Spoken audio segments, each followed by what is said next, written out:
গোল গোলাকার এই পৃথিবীতে কোটি কোটি মানুষের বসবাস। ভিন্ন তাদের অভিমত এবং এক একজন এক এক গুণের অধিকারী। তাদের মধ্যে বিশেষ এক গুণের অধিকারী কিম সয়ন। বিশেষ বলার কারণ বিশেষ একটি গুণ, আর সেই গুণটি হলো তার সকল চিন্তা ভাবনার সূচনা হয় ওয়াশরুমে গেলে। সকল চিন্তা সুফল মেলে আবার ওই ওয়াশরুমে। কেন এমন হয় সে জানে না, তবে খেয়াল করেছে নরম গদিতে বসে চিন্তা করে যেসব সমাধান খুঁজে পায় না, অকারণে ওয়াশরুমের কোমরে বসে চিন্তা করলে দ্রুত সমাধান পেয়ে যায়। এজন্য সে ভাবে এটা তার মনের ভিতরে লুকিয়ে থাকা সুপ্ত একটি গুণ, যে গুণের কথা কাউকে বলেনি, বললে নজর রাখতে পারে এবং গুণের প্রভাব ধীরে ধীরে কমতে পারে, যেটা সে কখনো চায় না। এর যে গোপন জিনিস গোপনই থাকুক। তবে সুগা ভাইকে কিছু না বলে তার খুব অস্থির অস্থির লাগে, বুকটা কেমন আনচান করে। সে ভেবেছে যেদিন ভাইয়ের মন ভালো থাকবে সে কথাটা ভাইকে বলবে, আবদার করবে। দুশ্চিন্তা করার জন্য হলেও তাকে যেন একটা স্পেশাল ওয়াশরুম বানিয়ে দেয়, যেখানে টিভি, এসি, বেড সবকিছু ব্যবস্থা থাকবে। আর সে যখনই চিন্তায় পড়বে সেখানে শুয়ে বসে ভাববে, আর ভাবলেই সকল সমস্যার সমাধান হাতের মুঠে পেয়ে যাবে। সমাধান পেয়ে ভাই ভীষণ খুশি হবে, ভাইয়ের খুশিতে সেও খুশি।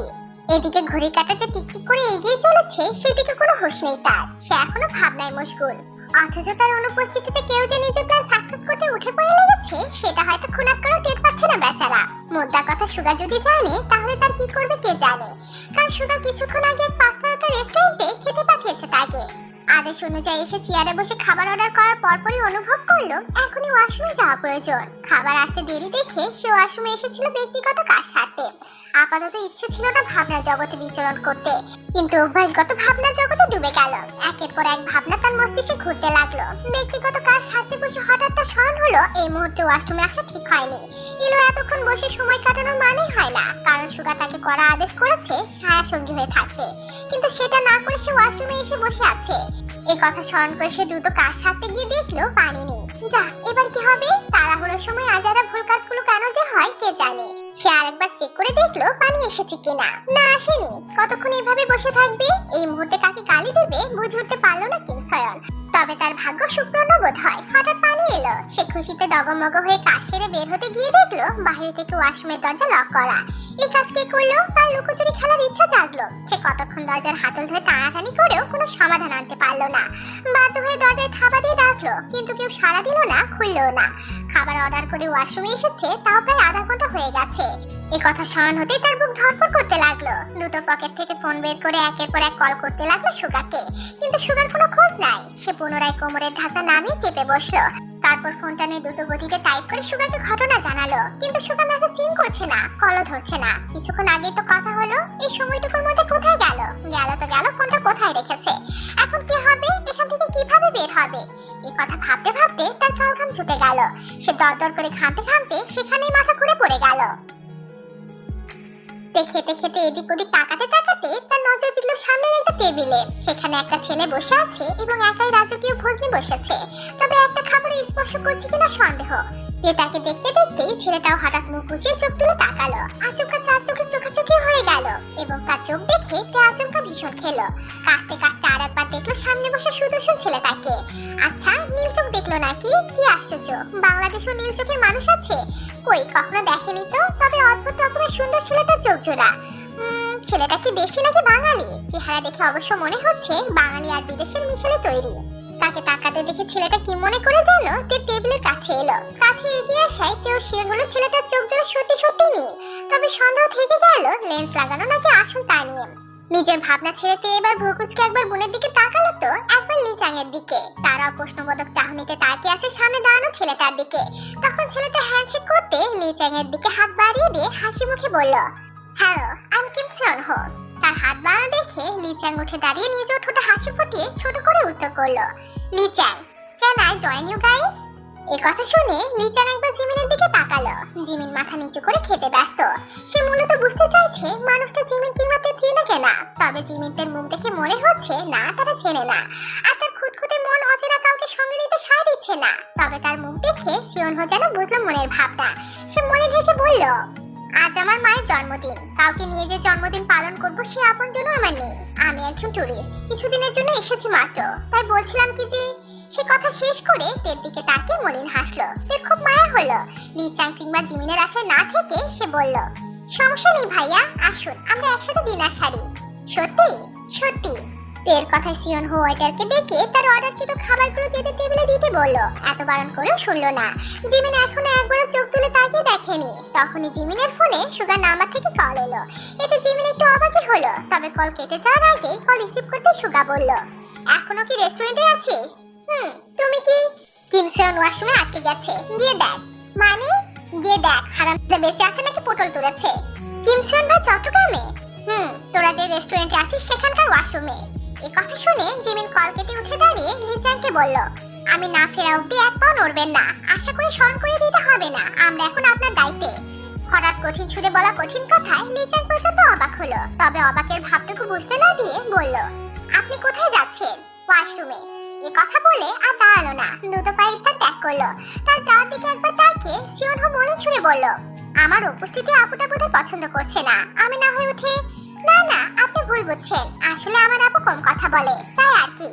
ও, তবে আপুটা রাগী হলো, আপুর ছোট বোন খুবই মিশুকে দেখি। ভাই একটা কথা বলি, চোখ নিয়ে বুঝি। এবার বিস্ময়ে তাকাতেই সিওন হো হো হো করে হেসে উঠল। আর এক দফা অবাক হলো সিওন হোর গের দাঁত দেখে। মনে মনে একটু আফসোস হলো তার বিশুদ্ধ পুরুষটা এইভাবে হাসে না কেন ভেবে। তবে এই পুরুষটার হাসি দেখে মনে হচ্ছে খুব ভালো একজন মানুষ সে, যে প্রাণ খোলা ভাবে হাসতে পারে, তার মনে কি নোংরা থাকতে পারে? এই কথা ভেবে সে নিজেও হেসে আগ্রহ নিয়ে বলল, তার মানে আপনার চোখ কি সত্যি সত্যি নীল? খুব সুন্দর, কিন্তু দেখে মনে হচ্ছে পুরোপুরি বাঙালি না। তবু এত ভালো বাংলা বলতে পারছেন কিভাবে? আসলে বাংলাদেশে জন্ম হলেও বড় হয়েছে সুইডেনে। বাবা বাঙালি ছিল বিধায় বাংলার প্রতি আগ্রহ জন্মেছিল। তারপরে একটু একটু করে শেখা। এখানে মাঝে মাঝে আসে কাজের ক্ষেত্রে। ও, বলাই তো হলো না, আমি পেশায় সায়েন্টিস্ট। বলেন কি? আমার ভাইয়া তো নাম করা সায়েন্টিস্ট। তাই নাকি? তা আপনার ভাইয়ের নামটা কি জানতে পারি? অবশ্যই, ভাইয়ের নাম জিওন জাংকুক। জাংকুক? জাংকুক না, এই নামে কাউকে চিনি বলে তো মনে করতে পারছি না। তবে কর্ম যখন এক, চিনে নিতে আর কতক্ষণ। তাদের এসব আলাপ লিজাংয়ের কেন জানি পছন্দ হচ্ছে না। সে তীক্ষ্ণ দৃষ্টিতে পরখ করছে সামনে বসা সুদর্শন পুরুষটাকে। তখন কিছু মনে না হলেও এখন কেন জানি খটকা লাগছে। তাকে ঘন ঘন তাকাতে দেখেও সিওন হো পাত্তা দিল না। নিজে হাতে তেল পেটে এটা ওটা তুলে দিতে দিতে গল্পে ডুবে রইল। এদিকে জিমি নাচছে না দেখে লিজাং কিছু বলতে গেলে ফোনের একটু বেজে উঠল। জরুরি কল দেখে উঠে দাঁড়িয়ে একটু দূরে গেল কথা বলতে। তবে তার দৃষ্টি রইল তেয়ার সিওন হোর দিকে। তাকে যেতে দেখে সিওন হো এবার মুগ্ধ নয়নে তাকালো আপন মনে মাথা নিচু করে খেতে থাকা তের দিকে। ছবিতে যেমন দেখেছিল তার থেকে সুন্দরী মেয়ে। এমন একটা জলজান্ত পুতুল নিজের কাছে থাকলে মন্দ হয় না। তবে পুতুলটাকে নিতে যে কাঠখড় পোড়াতে হবে তা বলার অপেক্ষা রাখে না। তবু কষ্ট করে যদি এমন একটা প্রাপ্তি পাওয়া যায় তাহলে সে কষ্ট করতে প্রস্তুত। এখন কথা হচ্ছে আজ তুলবে নাকি পুতুলটাকে? এই কথা ভাবতে ভাবতে ঘাড় ঘুরিয়ে সে তাকালো অদূরে টেবিলে থাকা তার লোকদের দিকে। সামান্য একটা ইশারায় মুহূর্তের ভিতর চলে গেল। ঘুটঘুটে অন্ধকারে ছেয়ে গেল চারপাশ। যারা খেতে এসেছিল তারা বিরক্ত সূচক শব্দ করে নানান কথাবার্তা বলতে লাগলো। এদিকে তখন আকাশ ফাটিয়ে মেঘ গর্জন করছে। বৃষ্টির তীব্রতা যেন দ্বিগুণ বেড়েছে।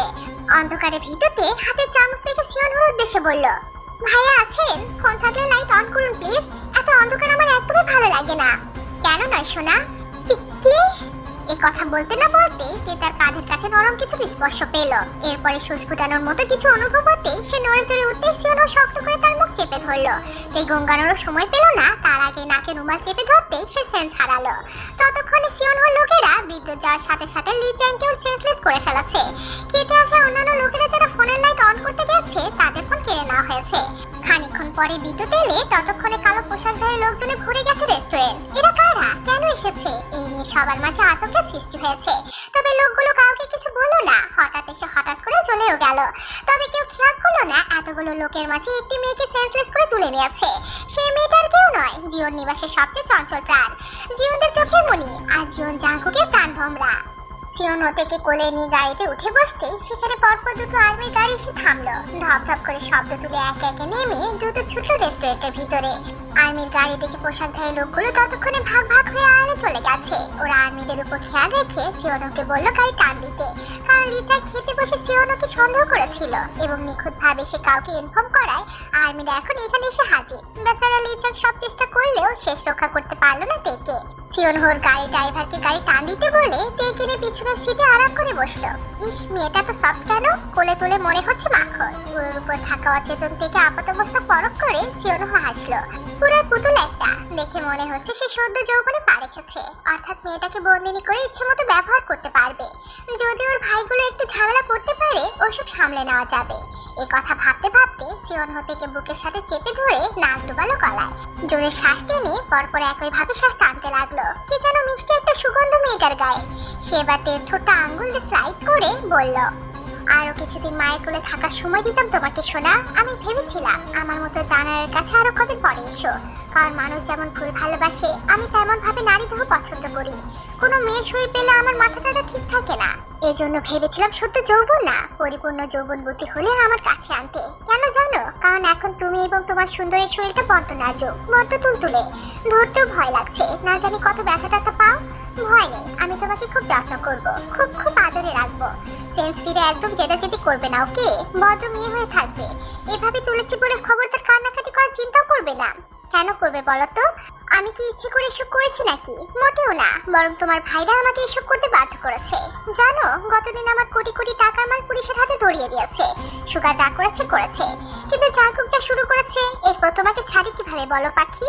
শুধু জাঙ্কুককে জব্দ করতে আমি আমার অগ্নিকন্যাকে চিনেও চিনলাম না, হাতের কাছে পেয়েও ছুলাম না। ভাবতে পারছো তোমার প্রতি কতটা আসক্ত আমি?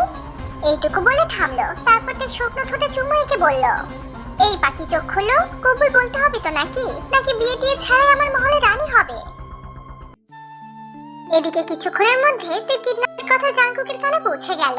ল্যাব থেকে ফিরে ফ্রেশ হয়ে এসে কেবল খেতে বসেছে সে। প্রচন্ড ক্ষুধা লাগলেও খাওয়ার হলো না তার, গলাতে কিছুই নামবে না। তাকে এভাবে উঠতে দেখে মিসেস জিন বারবার জিজ্ঞাসা করলেও কিছু বললো না। বেসিনে দুটো হাত ধুয়ে উঠতে জরুরি কলটা এলো তার ফোনে। বার কাউকে আপাতত কিছু না বলে নিঃশব্দে এগিয়ে গেল দোতলার দিকে। ফোনের অপর পাশের ব্যক্তি কিছু বলছে আর জাঙ্কুক সিঁড়ি দিয়ে উঠতে উঠতে চুপ করে শুনছে। কিছুক্ষণ পর কল কাটতেই মিস্টার বুগামের কল ঢুকলো তার ফোনে। এই মুহূর্তে কল ধরার ইচ্ছা না থাকলেও কলটা রিসিভ করতেই মিস্টার বুগাম ব্যতিব্যস্ত হয়ে বললেন, জাঙ্কুক, আব্বা থেকে। জাঙ্কুক কথা বলছে না, তবে হাত মুঠো করে থমথমে মুখে তাকিয়ে আছে মেঝের দিকে। জাঙ্কুককে কথা বলতে না দেখে মিস্টার বুগাম পুনরায় বললেন, কি করবো এখন? গাড়ি নং কিংবা ফোন নং কিছুই তো জানি না। আমি চট্টগ্রাম থেকে বের হওয়ার সব পথ বন্ধ করে দিয়েছি। আমার মাথা কাজ করছে না বাবা, কি করবো বুঝতেছি না। এখান থেকে কেক অর্ডার করে দিচ্ছি, মেয়ে কিডন্যাপ হওয়ার খুশিতে সেলিব্রেট করুন। এছাড়া আপাতত কিছু করার আছে বলে মনে হচ্ছে না। এই পরিস্থিতিতে এমন ধরনের কথা শুনে হতভম্ব হয়ে গেলেন মিস্টার বুগাম। কপালের ঘামটুকু মুছে তিনি নিজেকে ধাতস্থ করে বললেন, এখন কি রাগ দেখানোর সময় বাবা? সময় না? ও, তাহলে আপনি বরং ঠিক করে দিন কখন রাগ দেখাবো। বাবারে, আমার মেয়েটাকে পাচ্ছি না। কেন পাচ্ছেন না? রক্ষা করতে পারবেন না যখন তখন নিয়ে গেলেন কেন? আমি বলেছিলাম নিয়ে যেতে। জাঙ্কুকের শান্ত কণ্ঠে ধারালো কথা শুনে মিস্টার বুগাম কথা কি হারিয়ে ফেললেন। বুঝলেন এই ছেলেকে আপাতত থামানো যাবে না। ছেলেটা প্রচন্ড রেগে আছে, তাকে ঘাটালে আরো বেঁকে বসতে পারে। তাকে শান্ত করতে হবে তার কথা দিয়ে। তাই তিনি কিছু একটা ভেবে বললেন, ভুল করেছি, এবার কিছু একটা করো বাবা। আমি কথা দিচ্ছি, দেখে পেলে নিজে দাঁড়িয়ে থেকে আগে তোমাদের বিয়ে সম্পন্ন করব। এই কথা শুনে জাঙ্কুকের সারা শব্দ পাওয়া গেল না, তবে বেশ কিছুক্ষণ পর গম্ভীর একটা কণ্ঠ ভেসে এলো, তাই যেন হয়। এর পরপরই কল কেটে যে অবস্থায় ছিল সেই অবস্থাতে বের হয়ে সুগার পার্টি অফিসে গেল। গিয়ে দেখে সুগা কানে ফোন ধরে কাউকে গালাগালি করছে। গালির ধরনের কথা শুনে বুঝলো কিম সয়নকে। তাকে দেখেও সুগা থামলো না, সমানে বলে গেল, তোরে আমি রেস্টুরেন্টে ওয়েলকাম ড্রিঙ্কস গেলার জন্য পাঠিয়েছিলাম। তোরে বলেছিলাম না সতর্ক থাকতে? বলেছিলাম যে আমার পদে পদে বিপদ, বলেও কাউকে বিশ্বাস না করতে। এতবার বলার পরে একই ভুল কেন করলি? শহরের চাকচিক্য দেখে মাথা ঠিক ছিল না? না, তোরে পাঠিয়েছিলাম ওইসব দেখতে। ওই পোলা, ওই এখন তোর কোন বাপে আমার বোনকে এনে দিবে? আমার বোনের যদি কিছু হয় তাহলে তোর পিছন দিয়ে ওয়েলকাম ড্রিঙ্কস না ঢুকেছে তো আমার নামও সুগা না। আমিও দেখবো কতটা লোট নিতে পারি সারা দা। এই কথা বলে সুগা কল কেটে ভাইয়ের কাঁধে হাত রেখে শান্ত সুরে বলল, ভাইয়া আছি না, একটু সময় দে, দেখবি সব ঠিক হয়ে যাবে। তা তো হতেই হবে, তবে এবার ওইটাকে উচিত শিক্ষা দিয়ে ছাড়বো। যদি না পারি আমার নামে কুকুর পুষো। এই কথা বললে জাঙ্কুক সুগাকে নিয়ে দ্রুত বেরিয়ে পড়লো। তবে কোথায় গেল সুগা জানে না। ভাই যে প্রচন্ড খেপেছে বুঝতে বাকি নেই তার। মায়া লাগলো সিওনহোর জন্য। ওই বেচারি জানে তো ঠিক কার করে যে থাবা বসিয়েছে? জানে না বোধ হয়। জানলে কি এমন দুঃসাহস দেখাতো? সে কিছু একটা ভাবলো, তারপর জাঙ্কুককে বলল, আচ্ছা ভাই, সিওনহোকে পেলে কি করবি? আমি কিন্তু আগে শালাকে ধরে পটাপট চুমু খাবো। শালা করে যা আছে, নয়তো দ্বিতীয়বার এই কাজ করে বল। যা করার করো, শুধু ওর আহত ডেড বডি আমাকে দিও। কি করবি? ওকে পেলে কয়েকটা ইঁদুরের আয়ু বেড়ে যাবে। ওকে ডান। এ কথা বলে সুগা কল দিল জ্যাকসনকে। কয়েকবার কল বেজে বেজে কেটে গেল। জ্যাকসনের থেকে কিছু তথ্য পেয়ে সুগা আজকে কিম সয়ানকে পাঠিয়েছিল তে আর জিমিনের খেয়াল রাখতে। ক্যাম্পে তারা সুরক্ষিত হলেও বাইরে একদমই না। কিম সয়ানের কাজ ছিল যেভাবেই হোক তাদের সেফটি দেওয়া, এবং জিমিনদের বাইরে যাওয়ার কথাটা মেসেজে লি চ্যাং জ্যাকসনকে জানিয়েছিল। লি চ্যাং হচ্ছে জ্যাকসনের ক্লাসমেট। অনাকাঙ্ক্ষিতভাবে জ্যাকসনের সাথে চট্টগ্রামের শপিং মলে দেখা হয় লি চ্যাং এর, এবং জানতে পারে অনেক ঘটনা। এরপর লি চ্যাং, জ্যাকসন, সুগা, জাংকুক মিলে প্ল্যান করে, কিন্তু সে প্ল্যানে জল ঢেলে তার আগে ডেকে নিয়ে উধাও সিওন হো।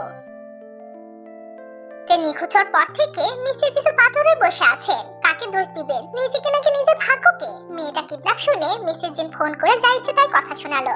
বা জানি মেজে যাও তার পাশে বসে মিস্টার বুকাম জাংকুকের সাথে কথা বলেছেন। উনি জাংকুকের সব কথা শুনেছেন।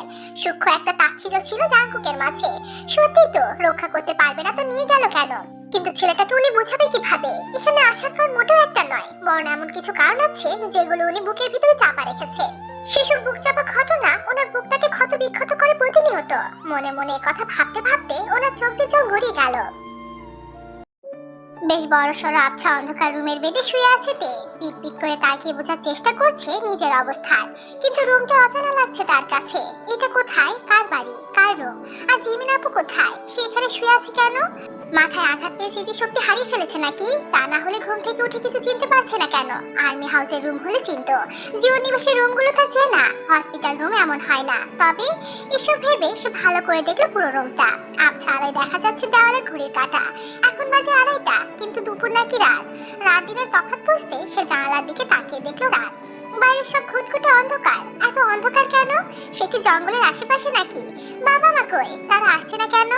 আর জাংকুক ভাই যদি জানে কার না কার বিছানায় শুয়ে পড়ে পড়ে ঘুমাচ্ছিল সে, তাহলে মেরে কঙ্কাল করে রোদে শুকাতে দেবে। কিন্তু তার আগে তাকে জানতে হবে এটা কোথায়, কার বাড়ি। এসব ভাবতে ভাবতে হঠাৎ দরজা খোলার শব্দে তাড়াতাড়ি চোখ জোড়া বন্ধ করে নিল। তারপর অবচেতনের মতো কাঠ হয়ে পড়ে রইল। আগে বুঝতে হবে নিজের অবস্থান, বোকামি করা যাবে না। আগেরবার যখন কিডন্যাপ হয়েছিল তখন বোকামি করে মার খেয়েছিল, এখন সেসব করা যাবে না। আচ্ছা, এবারও কি হলো নাকি? কার এত সময় যে অযথা ঘুরে ফিরে তাকে কিডন্যাপ করতে আসি? তার জীবনে কি কাজ কাম নাই? সে কি চোখে ঠুলি পড়ে থাকে আর কাউকে চোখে দেখে না? জীবনটা আজকাল সিনেমার মতো হয়ে যাচ্ছে, হিরোইন ফিল পাচ্ছে। এসব ভাবতে ভাবতে কান খাড়া করে মাত্রই রুমে প্রবেশ করা মানুষটার উপস্থিতি বোঝার চেষ্টা করলো, কিন্তু কারো পদধ্বনি বা উপস্থিতি টের না পেয়ে চোখ এদিক ওদিক করে তাকাতে আচমকা একটা ভারী পুরুষালী কণ্ঠ কানে বিঁধলো। বাবুই, ঘুম ভেঙেছে তোমার? অন্ধকার বেলকনি থেকে আদরে কণ্ঠে ভেসে আসা কণ্ঠস্বর শুনে চমকে উঠলো তে। কে ওখানে? কি কথা বললো? কণ্ঠস্বর চেনা লাগছে কেন? অচেনা একটা ভয় থরথর করে কাঁপার কথা থাকলেও তে ভয় তো দূর, চিন্তিত হলো না, বরং ধীরে সুস্থে উঠে বসলো। কণ্ঠস্বরের মালিক উঠে এসে রুমে লাইট অন করতে ঝকঝকে আলোয় ভরে গেল পুরো রুম। এতক্ষণ অন্ধকারে থাকায় হঠাৎ চোখে আলো পড়া সে চোখ কুচকে পিট পিট করে তাকালো। দেখলো রেস্টুরেন্টে পরিচয় হয় নীল চোখের মালিক দাঁড়িয়ে আছে তার সামনে। কিন্তু এই লোক এখানে কেন? সে ভ্রু কুচকে জিজ্ঞাসা করলো, আমি এখানে কেন? আপনি কি আমাকে কিডন্যাপ করেছেন? তের কথা শুনে সিওনহো যেন আকাশ থেকে পড়লো। সে অবাক চোখে চেয়ে বিস্ময় ভরা কণ্ঠে বলল, তওবা তওবা, কি বলো এসব? তোমার মতো বাচ্চা একটা মেয়েকে কিডন্যাপ করব? আর আমাকে দেখে কি কিডন্যাপার মনে হয়? করেননি তো আমি এখানে কেন? আমার আপু কোথায়? আয় হায়, তোমার দেখে কিছুই মনে নেই। কি মনে নেই? কিসের কথা বলছেন? তোমার আপু যাওয়ার পর লিজানো তো কথা বলতে চলে গেল।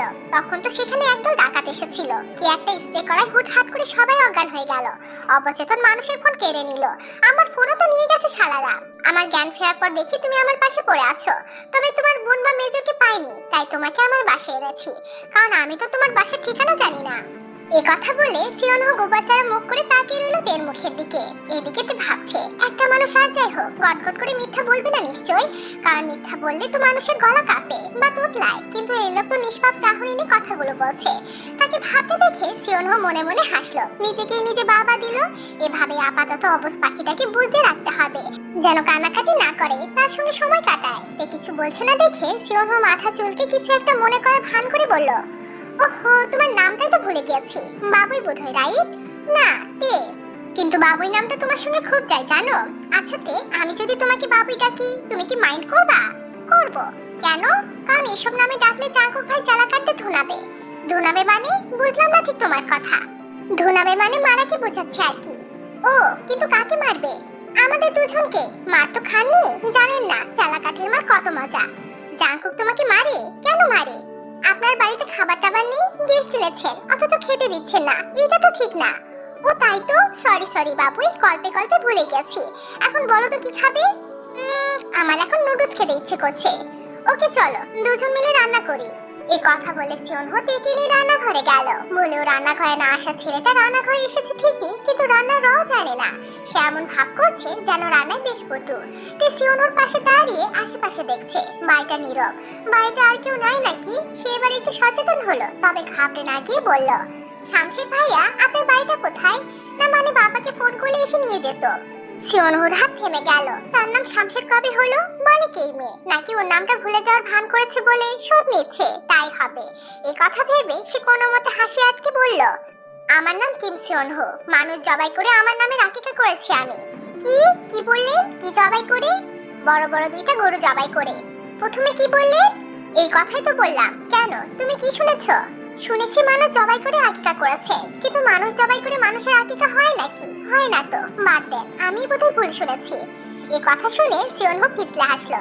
তারপর বিড়বিড় করে উত্তর দিল, মানুষের আকিকা মানুষ দিয়ে না হলেও জানোয়ারের আকিকা মানুষ দিয়ে হয় বাবুই পাখি।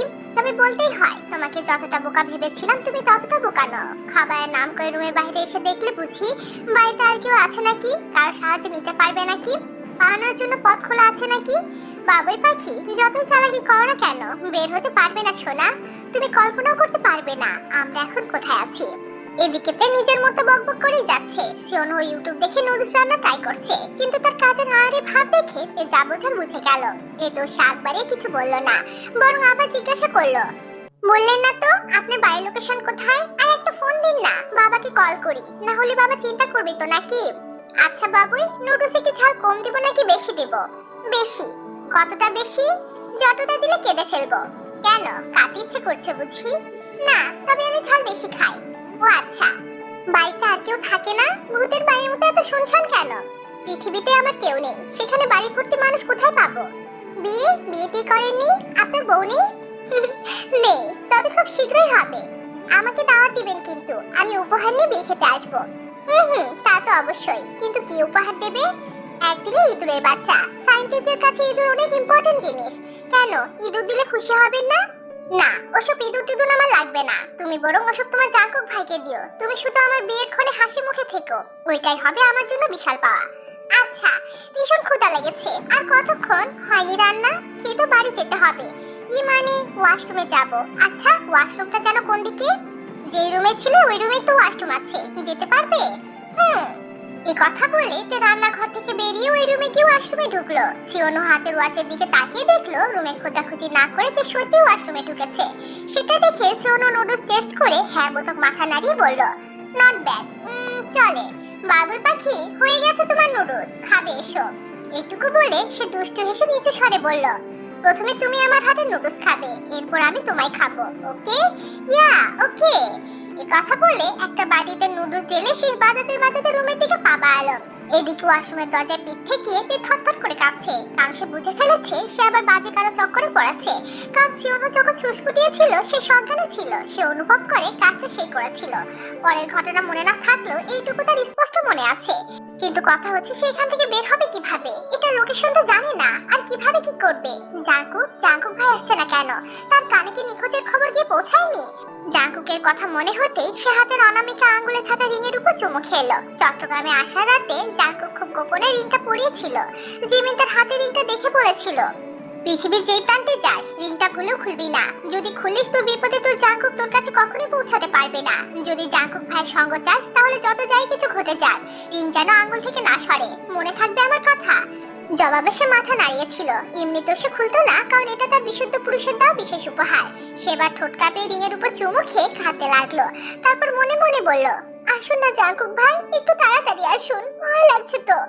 হঠাৎ রুম থেকে সিওনোর কথা ভেসে আসায় সে জলদি হাত মুখে পানি দিয়ে বের হলো। জাঙ্কুক না পৌঁছানো অবধি তার অভিনয় চালিয়ে যেতে হবে।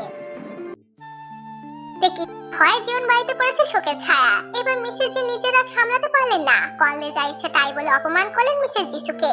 কারণ ইয়ঞ্জুন ছবিনের অ্যাক্সিডেন্টের পর জাঙ্কুক সুগা জ্যাকসন বাই সবাইকে বারবার বুঝিয়েছিল তাদের পিছনে গোপন শত্রু লেগেছে, সাবধান হতে, যে যেখানে যাক চোখ কান খোলা রাখতে। তবুও মিসেস জিসু বারণ শুনেনি, রাগ দেখিয়ে মেয়ে দুটোকে নিয়ে চলে গেল। সে না গেলে আজকের দিনটি দেখতে হতো না। এখন যদি মন্দ কিছু ঘটে যায় তাহলে নিজের মেয়ে বলে মিসেস জিসুই কি শুধু কষ্ট পাবে, কোলে করে মানুষ করায় মেয়েটার জন্য ওনাদেরও সমান কষ্টে বুক ঝাঁঝা হবে। জন্ম দিয়েছে বলে কি মেয়ে দুটোর জন্য ওনার মনে মায়া আছে আর কারো নেই? এখন যদি কোনো অঘটন ঘটেও মিসেস জিসু পারবে নিজেকে ক্ষমা করতে? যে ছেলেদের সাথে মেয়েদের বিয়ে দিবে না বলে এত কাণ্ড করলো, তাকে খুঁজতে সবার আগে এরাই প্রাণপণে দৌড়ে বেরিয়ে গেছে। আজকে বাড়িতে মাছের ডিম রান্না হয়েছে, তোর পছন্দ মাছের ডিম। রান্না করতে দেখলে একটা বাটি হাতে পাশে দাঁড়িয়ে থাকতো, তোতা পাখির মতো করে বলতো, হলো বড় মা, দাও না একটু লবণ দেখি, বেশি ভালো করে রান্না করতে হবে না, সবাই খেয়ে নিলে আমার ভাগে কম পড়বে। সেসব মনে করে মাছের ডিম দেখে চোখের পানি ভর ধরছিল না বলে রান্নাঘরে দাঁড়িয়ে দাঁড়িয়ে উনি কাঁদছিলেন। সেটা আচমকা চোখে পড়লো জাঙ্কুকের, বুঝলো মায়ের মনের কথা। তাই সে মায়ের কান্না থামাতে ছোট করে বলল, ক্ষুধা লেগেছে, খেতে দাও তো আম্মু। ছেলের ক্ষুধা লেগেছে, তড়িঘড়ি করে খাবার বেড়ে দিলেন। ছেলে মলিন মুখে তার পাশে চেয়ারে একবার তাকিয়ে খেতে বসে শুনলো দুঃসংবাদটা। মুখের কাছে ভাত নিয়েও খবর শুনে ভাতের প্লেট সরিয়ে উঠে চলে গেল। অথচ সারাদিন পর বাড়ি এসে মাত্র খেতে বসেছিল ছেলেটা। খবর শুনে ছেলে পেটের ক্ষুধাকে গুরুত্ব দিল না, মনের ক্ষুধা মেটানো মানুষটার জন্য উতলা হয়ে উঠলো। আর মা হয়ে ওনার কানে ভাসতে থাকলো, ক্ষুধা লেগেছে, খেতে দাও তো আম্মু। মায়ের অবুঝ মনে তখন থেকে পিনের মতো তের জন্য যেমন কাঁদছে, তেমনি ছেলের জন্য কলিজায় ফুটছে। আহারে, আমার ছেলেটার পেটে ক্ষুধা, আমার ছেলেটা খায়নি। মোদ্দা কথা, জাঙ্কুক সুগা খারাপ। তারা মিসেস জিনের ছেলে, ওদের সাথে কি মেয়েদের বিয়ে দেওয়া যায়? যায় না তো। যায় না যখন, তখন মেয়েকে খুঁজতে তাদের লাগছে কেন? সেদিন তো ছেলে দুটোর মলির মুখ দেখে মায়া করেনি, তাহলে আজ কেন তাদের লাগছে? শুধু তাই নয়, মিসেস জিসু আরো জরুরি কথা গোপন করেছেন, যেটা কেউ স্বাভাবিকভাবে মেনে নিতে পারছেন না।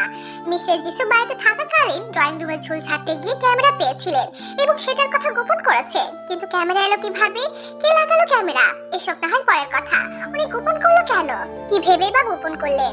এর উত্তর দিতে পারলেন না মিসেস জিসু। তখন মিসেস জেনের মনে পড়লো বেশ কিছুদিন আগে ওয়াইফাই সমস্যা দেখা দিয়েছিল। তখন বাড়িতে কিছু লোক এসে ঠিক করে দিয়ে গিয়েছিল ওয়াইফাই। তারা কি লাগিয়েছিল নাকি ক্যামেরা? ভিডিও কলে থাকা মিসেস জিসু এবারে নিশ্চুপ।